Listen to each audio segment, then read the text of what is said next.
ہم لعنت بھیجتے ہیں فرقہ واریت پر، امت کو تباہ کرتے ہیں وہ لوگ جو فرقہ واریت پیدا کرتے ہیں.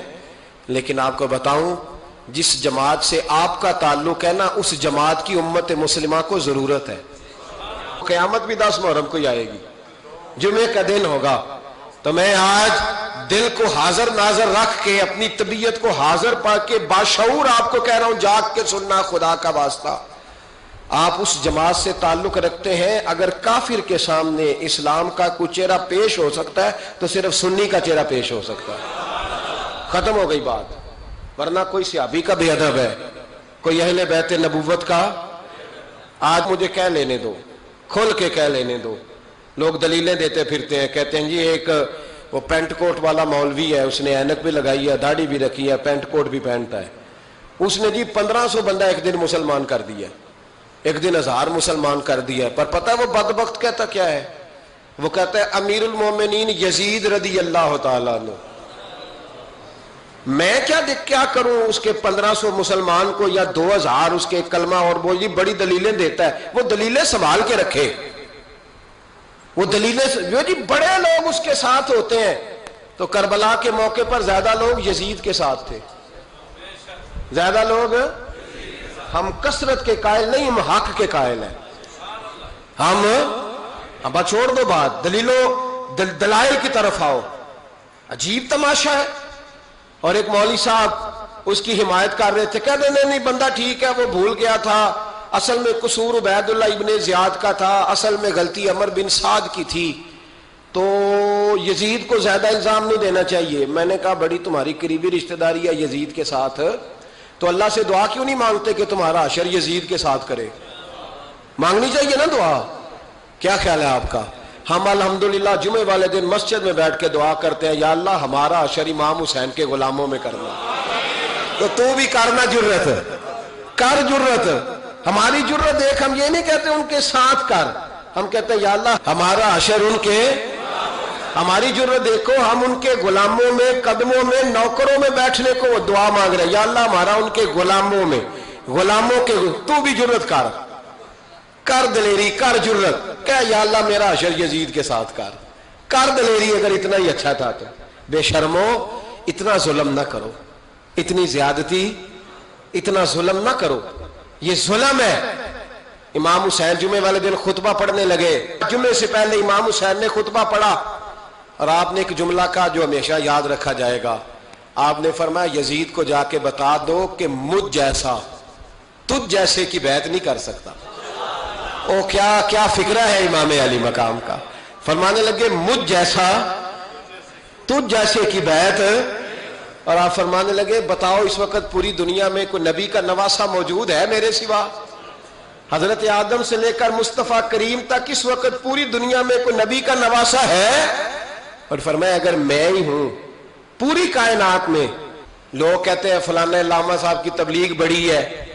ہم سے بڑا کون ہوگا تبلیغ کی بات کرنے والا؟ لیکن ڈرو اللہ سے، ڈرو، گمراہ نہ کرو قوم کو.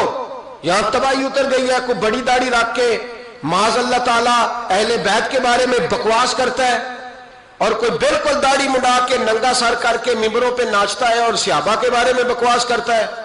میرے مصطفیٰ کے پاس اگر ابو بکر آئے ہیں تو وہ بھی شان والے ہیں، اور اگر بی بی عائشہ صدیقہ ان کے بستر پہ رہی ہے تو وہ بھی شانوں والی ہے. مولا علی شیر خدا کے بارے میں جو بات کرے پکا بے ایمان ہے. عجیب تماشا لگ گیا ہے جی. جو رب نبی پاک کے جسم کے قریب مکھی نہیں آنے دیتا، وہ گندا بندہ حضور کے قریب آنے دیتا ہے؟ عجیب تماشا ہے. امت کو تباہ کر رہے ہو، کافر کو موقع دے رہے ہو یہ کہنے کا کہ تمہارے نبی کے پاس بیٹھنے والے ٹھیک نہیں تھے. اگر حضور کے پاس بیٹھنے والے ٹھیک نہیں تھے تو بعد والے کیسے ٹھیک ہو گئے؟ تو یہ باز آنا چاہیے ان بے شرموں کو. یہ امت میں تفرقہ ڈالتے، بے حیائی کرتے. سنو اور یاد رکھو. حضرت امام حسین نے خطبہ پڑھا نا جب جمعے والے دن، فرمایا مجھے پہچانو تو میں کون ہوں؟ تو عمر بن سعد بولا، پکے نمازی بولے. عمر بن سعد کہنے لگا حسین جلدی کر، ہمارا جمعہ لیٹ ہو رہا ہے. بلے ہو نمازیو، جلدی کر ہمارا. آئے ہائے کیا نماز ہے. یعنی نبی پاک کے نواسے کو شہید کریں گے اور شہادت کے بعد جمعہ پڑھیں گے اور نماز میں کہیں گے اللہم صلی علی محمد و علی. آل محمد. ان کو شہید کر کے قتل کر کے جمعے کا خطبہ دیا جا رہا ہے اور نماز پڑھی جا رہی ہے اللہم صلی علی محمد وعلی. تو میرا سنی بڑا بھولا ہے، کہتا ہے جی وہ زیادہ نمازیں پڑھتے ہیں. تو زیادہ نمازیں تو عمر بن سعد بھی پڑھتا تھا. تو بھولا او خدا کے. دیکھیں نا جتنی نماز کی اخلاق کی بات شاید میں کرتا ہوں، آپ کو جماعت میں کم لوگ ملیں گے، لیکن یاد رکھنا نماز عقیدہ نہیں، روزہ عقیدہ نہیں.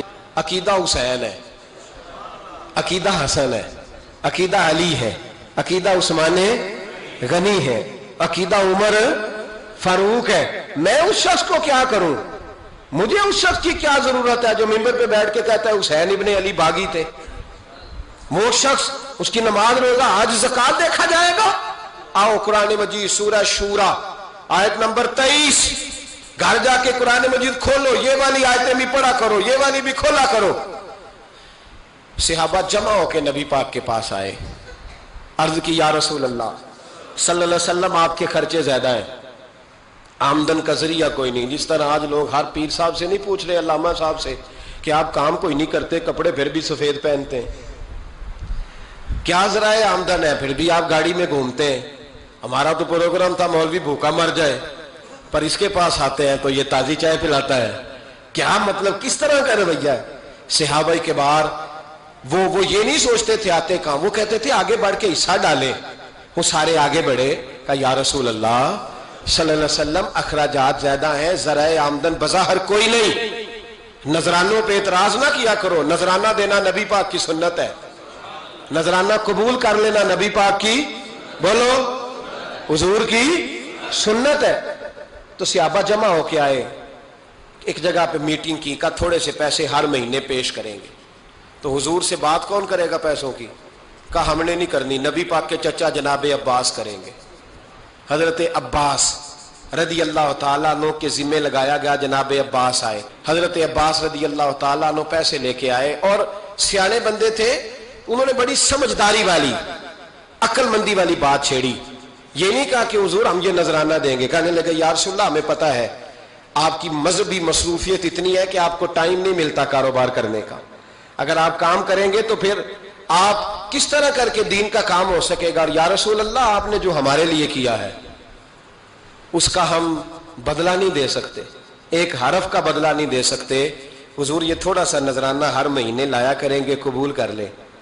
نبی پاک کے سامنے رکھا ہی تھا کہ اللہ کا قرآن بول پڑا، کا کل لا اسألکم علیہ اجرا، محبوب ان سے فرما دو کہ میں نے تمہارے لیے بڑی تکلیف سہی ہے، پر میں تم سے کوئی اجر نہیں مانگتا، تم سے کوئی اجر نہیں مانگتا. ہاں اگر تم نے کچھ کرنا ہے الا المودۃ فی القربى، تو میرے قریبیوں سے پیار کرتے رہنا، میری ختیجہ سے پیار کرنا، میری عائشہ کا ادب کرنا، میرے قریبیوں کا احترام کرنا. یا رسول اللہ ازواج تو گھر میں ہے ہی، قریبی کوئی اور بھی خاص ہے جس کا ادب کرنا ہے؟ تو نبی پاک نے فرمایا ہاں علی، فاطمہ، علی اور فاطمہ کی اولاد.